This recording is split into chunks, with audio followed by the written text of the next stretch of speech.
سلام طعنا هابلنا زي خبركم تخاتلتنا أنا الساعة زبلنا يوم حابريتا تحجزنا لكم مازينا لنا فلما قن درستاتهم ኢትዮጵያ ኣብ ሓፂር መዓልቲ ኣቢላ ብኣንፈት ደቡብ ሱዳን ናብ ኤርትራ መጥቃዕቲ ንምኽፋት ትዳሎ ከም ዘላ ተሓቢሮም ኣምባሳደር ዲና ሙፍቲ ብሰራዊት ኤርትራ ተወሪርና ኢና ዘለና ዝብል መግለፂ ኣውፅኦም ኣብ ሰማይ ትግራይ ናይ ስለላ ድሮናት ኢትዮጵያ ካብ ሎም ለይቲ ጀሚሮ ክረኣያ ጀሚረን ህዝቢ ትግራይን ኤርትራን ንውግኢት ኤርትራ ዓርሱ ከዳሉ ከም ዘለዎ ተነጊሮም ብኢትዮጵያ ዝሕገዝ ዘሎ ናይ ሱዳን ዕጡቕ ተቃዋሚ ሓይሊ ጀነራል መሐመድ ሐምዳን ዳጋሎ ንኤርትራ ክወቅዕ ምድላዋት ወዲኦም ዝብሉን ካልኦትን ኣለውና ሕጂ ድማ ናብ ዝርዝሮም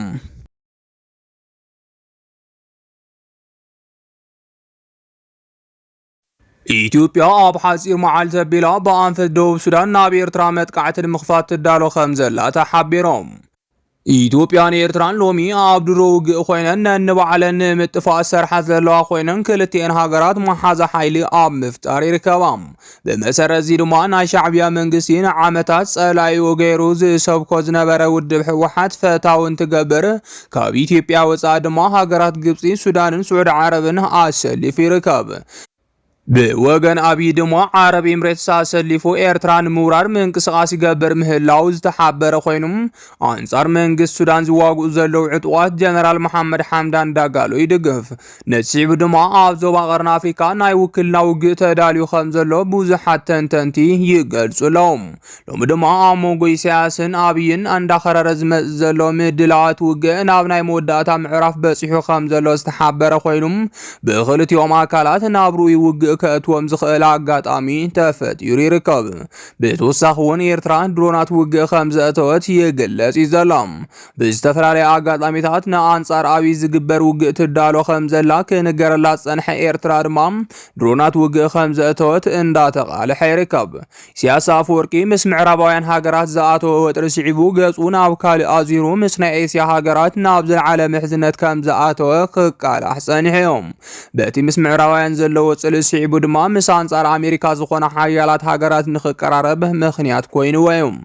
بز مسارتون مس هاجرات روسيان تشاينا نخرخب مخنيات كم زخون يفلت زنان صار أمريكا زخون هاجرات دمام إيسيا سافور كتا تقيمن كاتنا قرن أفريكان مقصار زل على سعري قبرا مهلاون تحابيرهم بخالي وغن دما إيسيا سافور كزدليون نايوغا أصوارات هيو خمزلوان ابتخابي نايوكلنا وغك خفتاي سعرا مهلاون تقلي سلام بز مسارتون إيسياس أفوركي قال زتاعتو العصوارات وقع خمس توهابو تحابيرهم لوم استقال حساب صاب كم زنبلا خطور ما إيرترا درونات وقع كاب تشاينا سعود عربن كم استقبلت اندا تقلس يركب اتناب إيرترا زاعتو درونات وقع دما بقيه بحراب بيلو خمس خونه يحبر علم إيسياس أفوركي عبد الحج ساعات مسابي حمد نموقع عاويز خونه وتهدراو مدلاو يقبر مهلاو اندا تقلس سانحيهم اتلومي ناب إيرترا خمزاتو زنقر زلو درونات وقع دمانه زوق زحقزو عاقم نمتنخار زعالم مخوانو زحابير لهم سلازي دمانه إيرترا منقسي بقيح بحر يابيلون زبنا ينزبهالو عصوارات سعود عربنا وهاقر يقوعاز كم زلو ندا تحابر يركب لوم دما بزعوازن كل التهاقرات حادوش نقره تسميع لهم كم زفلت آبسو من زي آمخار آبي قودات مبرا أفريكان زخونا آتو جيتاتشو ردان نايت هاقر حالا فدحنا ستا زخونا آيت ريدوان حسين ناب سودان كيدو منباروم زفلت يوم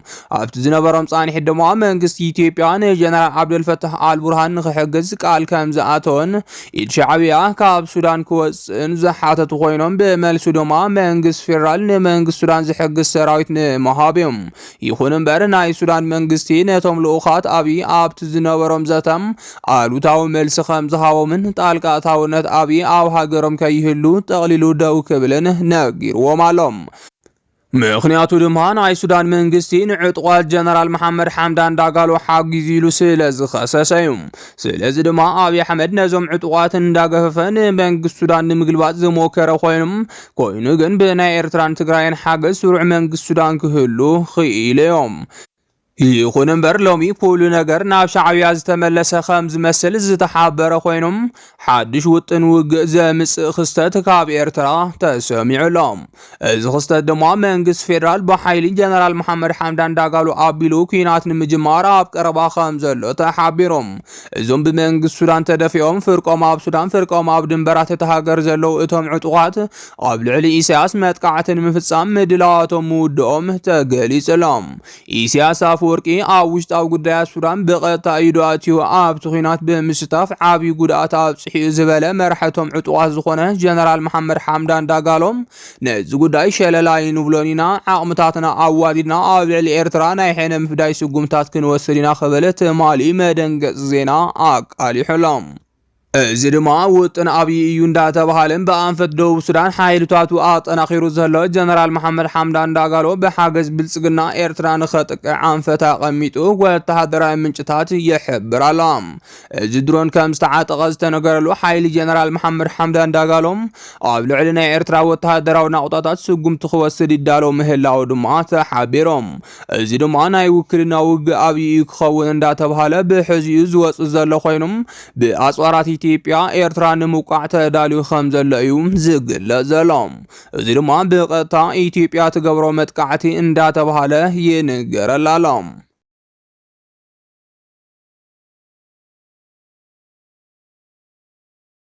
ኣምባሳደር ዲና ሙፍቲ ብሰራዊት ኤርትራ ተወሪርና ኢና ዘለና ዝብል መግለጽ ኣውፅኦም።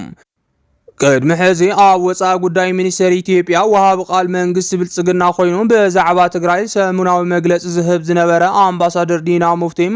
ሎሚ ድማ ናቲ ናይ ቀደም መግለጺኡ ዝጻረር ሓሳብ ሂብሎም። ከም ዝፍለጥ ኣብ ግዜ ጀኖሳይዳዊ ኩናት ትግራይ ንህዝቢ ትግራይ ዘነኣእስ ንሰራዊት ኤርትራ ዝንእድ ጀኖሳይድ ዝሓብእን መግለጺ ብምሃብ ዝፍለጥ ኣምባሳደር ዲና ሙፍቲም ሎሚ ድማ ዓለም ዘገረመ ተቃውሞ ኣብ ልዕሊ ኢሳያስ ኣስሚዑሎም። ኤርትራውያን ኢትዮጵያውያን እዮም ብሕወሓት ተደፊኦም ካብ ኢትዮጵያ ተገንፂሎም እምበር ካብ ኢትዮጵያ ምውፅኦም ይጠዓሱ እዮም ብምባል ኣብ ግዜ ኩናት ትግራይ ዝሃቦ መግለጺ ንብዙሓት ኤርትራውያን ከም ዘቆጥዕ ይፍለጥ። ብድሕሪኡ ድማ ኣምባሳደር ዲና ሙፍቲ ኣብቲ ግዜ ንኢትዮጵያ ዝሕግዝ ዝነበረ ሻዕብያ ከይቅየም ተባሂሉ ይቅርታ ክሓትት ተገይሩ እዮም። ሎሚ ድማ እዚ ኣምባሳደር ንኤርትራውያን ይቅርታ ዘሕትት ዘይኮነስ ንኤርትራውያን ዘጥፍእ ሓደ ሓበሬታ ኣቃሊሑሎም። እዚ ቅዋም መንግስቲ ኢትዮጵያ ዝኾነ ሓበሬታ ድማ ማሕበረሰብ ዓለም ይፍለጠልና ሰራዊት ኤርትራ መሬት ኢትዮጵያ ወሪሩ ከም ዝርከብን ካብ ኢትዮጵያ ክወፅእ ከም ዘይከኣለን ዝብል ክሲ ኣቃሊሖም። ተንተንቲ ከም ዝሓበርዎ ኣምባሳደር ዲና ሙፍቲ ኢትዮጵያ ምስ ኤርትራ ንምውጋእ ተርእዮ ዘላ ምድላው ቁልጭ ኣቢሉ ዘርኣየ መግለፂ ይኽብሉ ይገልጽዎም። ነስዕቡ ድማ ከም ኢትዮጵያዊ ዘይርእይዎ ህዝቢ ትግራይ ሎሚ መሬቱ ተወሪሩ እዩ ዘሎም ሻዕብያ ወራር ፈጺሙልና ኣሎ ዝብል ክሲ ካብ ብልጽግና ዝተሰምዐን ህዝቢ ትግራይ ዘሓልዩ ክመስሉ ተሰሚዖም ኣለዉ። እዚ ድማ ብቐጥታ ንውግእ ንምእታው ዝደልይዎ ምክንያት እዩ ተባሂሉ ዝቃላሕ ዘሎ ኮይኖም ስርዓት ብልጽግና ብኣንፈት ትግራይ ውግእ ንምኽፍታት መደብ ከም ዘለዎ ዘርኣዩ ተባሂሉ ድማ ብስፍሓት እንዳተቃልሐ ይርከብ። ነሲዕቡ ድማ ህዝቢ ትግራይን ኤርትራን ክዳለውሉ ዝግባእ ጉዳይ ኮይኖም መንግስቲ ኢትዮጵያ መሬት ትግራይ ብኤርትራ ተወሪሩ እዩ ዝብል ኣጉል ምክንያት ኢሳያስ ንምውቃዕ ብትግራይ መሪፁ ከም ዘሎ ዜጋታት ክልቲኡ ወገን ክፈልጡ ከም ዝግባእ ጻውዒት ቀሪቡሎም ኣሎም። ብተወሳኺ እውን ቅድሚ ሕዚ ብነበር ፕሬዚዳንት ሃገር ዝኾነ ሙላቱ ተሾመ ዝወፀ ዜና መሰረት ዝገበረ ሓበሬታ ከም ዘመላኽቶ ከዓ ኩናት ኤርትራ ከም ዘይተርፍ ኩሉ ዜጋ ክፈልጦ ይግባእ ክብሉ ብርክት ዝበሉ ተንተንቲ ክገልጹ ጸኒሖም እዮም።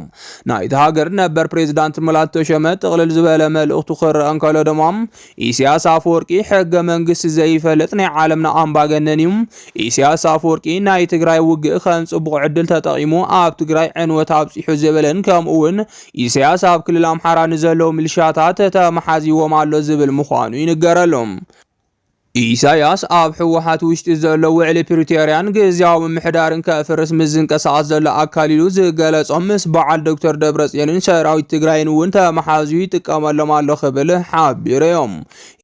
ኢሳያስ ውዕል ፕሪቶሪያ ከፍርሲን ቀሳስ ከም ዘሎ ዝገለጸ ተነባር ፕሬዝዳንት ማሕበረሰብ ዓለም ውዕል ፕሪቶሪያ ከፍርስ ንዝህቅን ዘሎ ኢሳያስ አፈወርቂ ዲፕሎማሲያዊ ጽዕንቶ ይግበረሉ ዝብል መሕጸንታውን አቅሪበዮም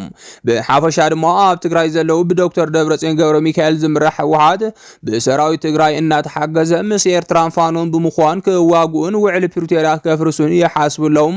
እዚ እቲ ናይቲ ቀጠና ሰላም ዘናግዕ ስለ ዝኾነ ማሕበረሰብ ዓለም ዲፕሎማሲያዊ ጽዕንቶ ክገብር ይግባእ ዝብል ሓፈሻዊ መልእኽቲ ከም ዘለዎ እቲ ናይ ቅድሚ ሕዚ ፕሬዝዳንት ዝሃቦ መግለጺ የረድም